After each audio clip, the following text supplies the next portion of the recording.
তুমি যদি ভাবো স্ট্র্যাটেজি শিখলেই সফল হয়ে যাবে, তাহলে এখানেই তোমার প্রথম ভুলটা হচ্ছে।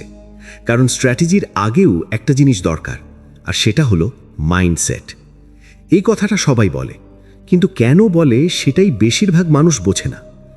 আজ আমি কোনো ফর্মুলা, কোনো ইন্ডিকেটর, কোনো সিক্রেট ট্রিক শেখাতে আসিনি। আজ কথা হবে সেই অঘোষিত নিয়মগুলো নিয়ে, যেগুলো মানা না হলে সেরা স্ট্র্যাটেজিও কাজ করে না।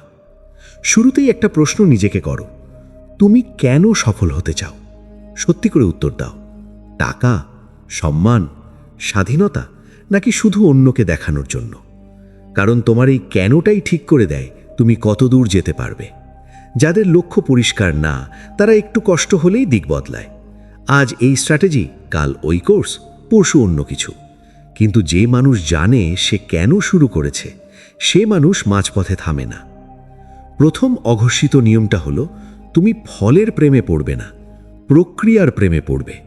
সবাই প্রফিট দেখতে চায়, সবাই সফলতার ছবি পোস্ট করতে চায়, কিন্তু কেউ সেই দিনের কথা বলতে চায় না যখন কিছুই কাজ করে না। যে মানুষ প্রতিদিন শুধু ফলের কথা ভাবে, সে প্রতিদিন হতাশ হয়। আর যে মানুষ প্রতিদিন প্রক্রিয়ার উপর ফোকাস করে, সে ধীরে ধীরে শক্ত হয়।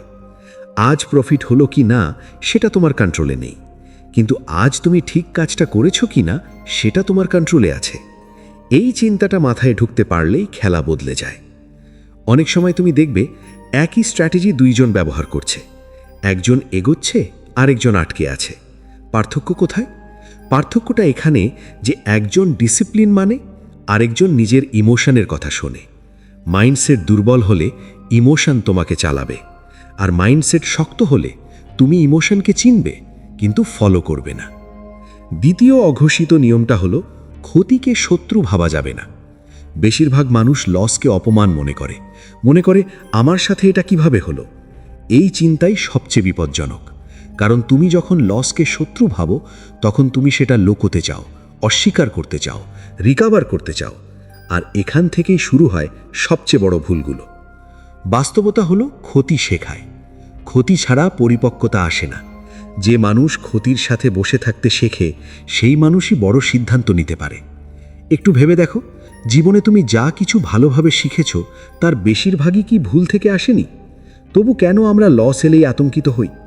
কারণ আমরা আগে থেকেই নিজেদের মানসিকভাবে প্রস্তুত করিনি। আমরা শুধু জয়ের গল্প শুনেছি, হারের গল্প শুনিনি।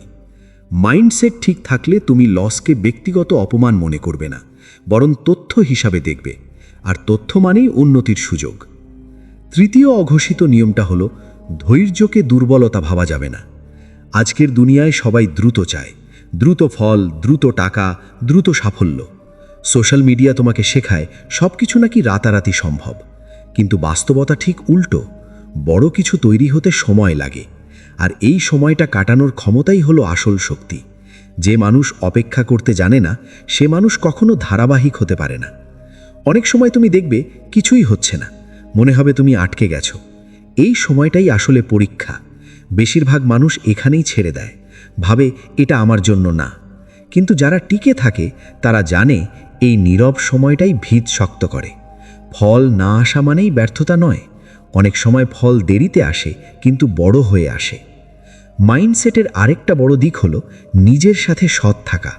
তুমি যদি ভুল করো, সেটা স্বীকার করার সাহস রাখতে হবে। নিজের কাছে মিথ্যে বললে সাময়িক শান্তি পাওয়া যায়, কিন্তু উন্নতি হয় না। প্রতিদিন নিজেকে প্রশ্ন করো, আজ আমি কি ঠিক সিদ্ধান্ত নিয়েছি, নাকি শুধু আরাম খুঁজেছি? এই প্রশ্নটা যত কঠিন হবে, তুমি তত দ্রুত বড় হবে। অনেকে ভাবে আত্মবিশ্বাস মানে সবসময় নিশ্চিত থাকা। আসলে আত্মবিশ্বাস মানে অনিশ্চয়তার মধ্যেও নিজের নিয়ম মেনে চলা। ভয় থাকবে, সন্দেহ থাকবে, কিন্তু তবুও তুমি পালাবে না। এই জায়গাটাই মাইন্ডসেট আর স্ট্র্যাটেজির আসল পার্থক্য তৈরি করে। স্ট্র্যাটেজি বলে কি করতে হবে, মাইন্ডসেট বলে কখন থামতে হবে আর কখন এগোতে হবে। শেষে একটা কথাই মনে রেখো, সফলতা কোনো একদিনের ঘটনা না, এটা প্রতিদিনের সিদ্ধান্তের ফল। তুমি আজ কিভাবে ভাবছো, কিভাবে প্রতিক্রিয়া দিচ্ছ, কিভাবে নিজের সাথে কথা বলছো, সেটাই ঠিক করে দেবে তুমি কত দূর যাবে। স্ট্র্যাটেজি বদলানো যায়, কিন্তু মাইন্ডসেট বদলাতে সময় লাগে।